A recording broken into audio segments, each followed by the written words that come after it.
এখন দেখলাম আওয়ামী লীগ ব্যান করতে হবে, তার জন্য আন্দোলন। কারা আন্দোলন করে? এরা কারা? কেউ কেউ বলছে এটা বিপ্লব। এটা কি বিপ্লব হচ্ছে? এটা তো বিপ্লব না, এটা সম্পূর্ণ সন্ত্রাসী কর্মকাণ্ড, এটা জঙ্গির কর্মকাণ্ড। এবং এই জঙ্গিদের সহায়তা নিয়ে যে দীর্ঘদিনের চক্রান্ত, আর তার পিছনে শক্তি তো তখন বাইডেন সরকার, আমেরিকা, তারা ছিল। আর আমেরিকা তো সবসময় বে অফ বেঙ্গলের উপরে একটা লোভ, এখানে একটা ঘাঁটি করা। এবং এই প্রস্তাবটা আমাকে অনেকবারই দিয়েছে। আমি দেশের ওই কোনো জায়গা করে ভাড়া দিয়ে আমার ক্ষমতায় থাকতে হবে, এই নীতিতে আমি কখনো বিশ্বাস করিনি। কারণ স্বাধীন সার্বভৌম দেশ সকলের সাথে বন্ধুত্বপূর্ণ সম্পর্ক নেই, বা অন্য দেশকে ক্ষতিগ্রস্ত করার জন্য কাউকে জায়গা দিতে হবে, বা আমার দেশের মাটি ব্যবহার করে আর কেউ অন্য জায়গায় ইনসার্জেন্সি অ্যাক্টিভিটিস করবে, এটা কিন্তু আমি সম্পূর্ণ বন্ধ করে দিয়েছিলাম। কিন্তু আজকে দুর্ভাগ্য হলো আমরা কি দেখছি, এখন মানবিক করিডোরের নামে আমাদের দেশটা যেন লিজ দিয়ে দেওয়া হচ্ছে। যে বঙ্গোপসাগরে আমার বিশাল সমুদ্র সীমা, মিয়ানমার এবং ভারতের কাছ থেকে আমি বলতে গেলে অর্জন করে নিয়েছি, আন্তর্জাতিক আদালতে মামলা করে জয়ী হয়ে নিয়েছি। আজকে সেই সমুদ্র সীমাও কিন্তু আমাদের আর আয়ত্তে থাকবে না, সেটাও চলে যাবে। কারণ আমেরিকার যে পরিকল্পনা, এটা তো সকলেই জানা উচিত, এতদিনে সবাই জানে। যখন আমি বলতাম তখন হয়তো অনেকের খারাপ লাগতো, ভাবতো আমি এটা কী বলি। আর এমনি যে তাদের হাতের পাপেট, একটা পুতুল, এটাও সকলে বিশ্বাস করতো না, এখন নিশ্চয়ই বিশ্বাস করে। কারণ আমাকে ক্ষমতা থেকে হটানো, বা ক্ষমতা থেকে হটানো মানে কি, আসলে উদ্দেশ্যটা ছিল 15ই আগস্ট আমার বাবা মা ভাই বোন সবাইকে হত্যা করেছে, আমি আর রেহানা বেঁচে গিয়েছিলাম, তার কাছে আমাদের 2 বোনকে হত্যা করতে পারলে বাস এই চ্যাপ্টার শেষ, এটাই ছিল তাদের মনোবাঞ্ছা। কিন্তু কথাই তো বলে রাখে আল্লাহ মারিকে, তারপর এটাও বিশ্বাস যে মারে আল্লাহ রাখে কে। তো আমার বেলায় বারবার রাখে আল্লাহ মারিকেই হয়ে গেছে, জনগণের দোয়া, আর বারবারই আল্লাহ আমাকে বাঁচিয়েছে। কেন বাঁচিয়েছে জানি না, তবে হ্যাঁ নিশ্চয়ই আমাকে কোনো একটা কাজ দেবে, সেই জন্যই আমি বেঁচে আছি। তবে আজকে যে অত্যাচার নির্যাতন চলছে আর যে অবস্থা চলছে, এখন দেখলাম আওয়ামী লীগ ব্যান করতে হবে, তার জন্য আন্দোলন। কারা আন্দোলন করে? এরা কারা? এবং এভাবে একটা মানুষের দৃষ্টিটা সরিয়ে দিয়ে অপরদিকে কিন্তু ওই করিডোরের বিরুদ্ধে সবাই কিন্তু ইতিমধ্যে কিন্তু সেই আরাকান আর্মি বা এদেরকে সহযোগিতা করা বা তাদেরকে মদত দেওয়ার সব রকম প্রচেষ্টা কিন্তু অব্যাহত রয়ে গেছে। আমি ঠিক জানি না এটা করে আমাদের বাংলাদেশের লাভটা কী, দেশের মানুষের ভাগ্যটা কোথায় নিয়ে যাচ্ছে। আজকে বলছে মানবিক করিডোর, পৃথিবীর বিভিন্ন দেশে যেখানে এই করিডোর হয়েছে সেখানে সেই দেশগুলির কী দশা হয়েছে, সেটা সবাই একটু দেখা উচিত। আর এখন যেটা যুদ্ধ অবস্থা সৃষ্টি করতে যাচ্ছে, এতে আর কিছু হোক, হয়তো ইউনূস সাহেবের ক্ষমতায় থাকার সুযোগটা বাড়বে এবং সেই সুযোগটাই নেবে। নইলে যেখানে মিয়ানমারের জান্তার সরকার, আর সেখানে মানে তার এখানে আরেকটা গ্রুপকে এভাবে সহযোগিতা করা, এতে বাংলাদেশের জন্য কত বড় একটা ক্ষতি হবে সেটা কি ভেবে দেখেছে? আজকে যদি জান্তা সরকার এই আরাকান আর্মির উপরে আক্রমণ শুরু করে, এয়ার অ্যাটাক করে, সেগুলি কোথায় যেয়ে পড়বে? শুধুই কি তাদের উপরে পড়বে? বাংলাদেশ ক্ষতিগ্রস্ত হবে না? বাংলাদেশকে কেন এই ধরনের ঝুঁকির মধ্যে ডক্টর ইউনূস ফেলছে, সেটা আমার প্রশ্ন। কেন বাংলাদেশের জনগণের ভাগ্য নিয়ে সে সিনেমেরি খেলছে? তার তো পয়সার অভাব নাই। গ্রামীণ ব্যাংক, টেলিকমের টাকা থেকে শুরু করে সমস্ত টাকা, দরিদ্রের মাথা ঘাম পায়ে ফেলে উপার্জিত টাকা সবই তো সে নিয়েছে।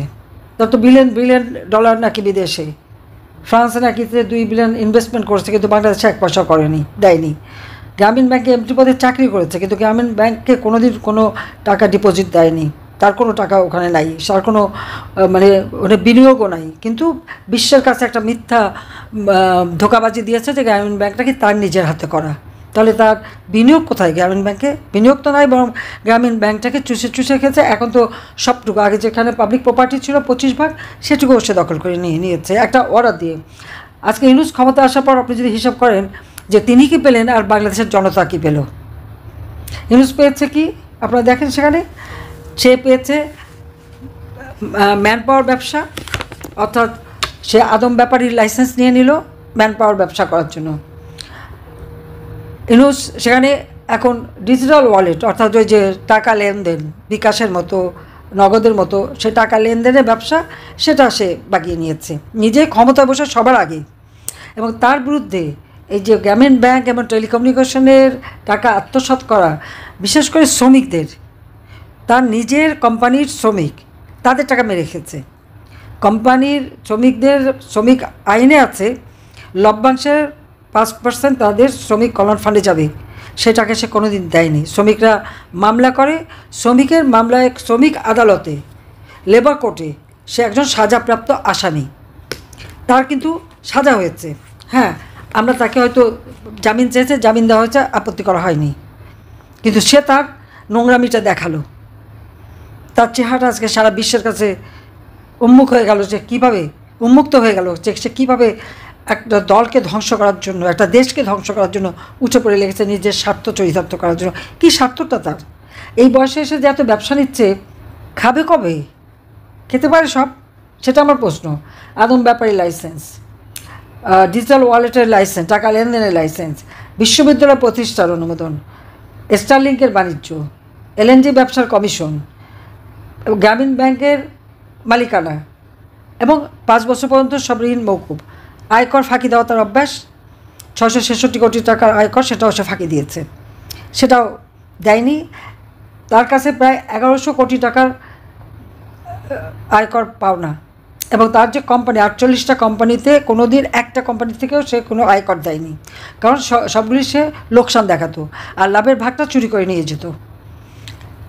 যেখানে বিশ্বে অনেকে অনুদান দিয়েছে গ্রামীণ ব্যাংকের জন্য, সেটাকে গ্রামীণ ব্যাংকে কোনো দিন যায়নি। একটা কোম্পানি খুলেছে আর সেখান থেকে টাকা কামাই করে সে টাকা সে নিয়ে চলে গেছে। তো এটাই প্রশ্ন, যে আর জনগণকে কী দিয়েছে? তিনি তো ব্যবসা বাড়ালেন, তার আয়কর দিতে হবে না, সেটা তিনি মাফ করিয়ে নিলেন। তার বিরুদ্ধে 5টা দুর্নীতির মামলা, সেই মামলা সে প্রত্যাহার করে নিল। আয়কর দেয়নি সেই মামলা, রায়টা হওয়ার কথা 6 আগস্ট, সেটাও হচ্ছে প্রত্যাহার করে নিল। তার যেটুকু গোছানো সে সবই করে ফেললো। আর জনগণকে কী দিল? সারা দেশের মানুষকে চরমভাবে সে অশান্তি দিয়ে রাখছে। ডাকাতি, চুরি, ছিনতাই প্রতিদিনের ব্যাপার। মহিলারা বাইরে বেরোতে ভয় পায়, কারণ সে তো ওই জঙ্গি এবং সন্ত্রাস করেই তো ক্ষমতা এসেছে। এখানে কোনো বিপ্লব হয়নি, এখানে কোনো অভ্যুত্থানের। আর সেটা তো ডক্টর ইউনূস নিজেও বলেছে। বিল ক্লিন্টন ফাউন্ডেশনের অনুষ্ঠানে যে বললো, তো এটা ছাত্ররা জানতো না, এটা জনগণও জানতো না, কোনো নেতা ছিল না। তার মেটিকুলাস ডিজাইনের মাস্টার মাইন্ড দ্বারা এই আন্দোলন করে সে শেখ হাসিনাকে ক্ষমতা থেকে সরিয়ে ক্ষমতা দখল করেছে। কী সম্মানের ব্যাপার! সে ডাকাতি করে, সন্ত্রাস করে, ক্ষমতা দখল করে উচ্চস্বরে কথা বলে। লজ্জাশরম বলেও তো একটা কথা থাকে। আমি জিজ্ঞেস করি, ডক্টর ইউনূস সাহেব, আপনার যে এত বড় বড় কথা, এত বিদেশি বন্ধু, তা আপনি মুখ দেখান কীভাবে? আপনি তো সন্ত্রাস করে ক্ষমতা দখল করেছেন, জনগণের ম্যান্ডেট নিয়ে আসেননি, সাংবিধানিকভাবে ক্ষমতা দখল করেননি বা আসেননি, ভোট করে জিতে আসেননি, এসেছেন জঙ্গিদের সহায়তায়। তার মানে বাংলাদেশটা এখন জঙ্গির দেশ, সন্ত্রাসী দেশে পরিণত করেছে। সাধারণ মানুষের জীবনের শান্তি, নিরাপত্তা সব কেড়ে নিয়েছে। আর এখন এটা তারই মেটিকুলাস ডিজাইনের অংশ। কী হলো? এই সমন্বয়, অমুক দল, সমুক দল, সব যে, এবং শিবির তো একটা সন্ত্রাসী, তো আমেরিকার কাছেই তো তারা সন্ত্রাসী দল হিসেবে চিহ্নিত। আজকে এরা আন্দোলন এবং সমর্থন দিচ্ছে। আওয়ামী লীগ ব্যান করতে হবে, যুবলীগ ব্যান করতে হবে, স্বেচ্ছাসেবক লীগ ব্যান করতে হবে, আর ছাত্রলীগ ব্যান করেছে। আমার প্রশ্ন হচ্ছে, আমি ডক্টর ইউনূসকে জিজ্ঞেস করি, আপনি কোন ম্যান্ডেট নিয়ে ক্ষমতা এসেছেন যে আপনি এই নির্দেশ দেন? আপনার কি অধিকার আছে? কোন রাইট আছে? সাংবিধানিক রাইট আছে? না। জনগণের সমর্থন আছে? না। এসেছেন অস্ত্র হাতে, জঙ্গিদের সহায়তায়। তাহলে আমরা রাজনীতি করি, জনগণের ভোটে নির্বাচিত আমরা। বৈষম্য বিরোধী আন্দোলনের নামে তো বৈষম্যই সৃষ্টি করা হয়েছে, যেখানে জনগণের ম্যান্ডেটের কোনো দাম নাই, মতামতের কোনো দাম নাই।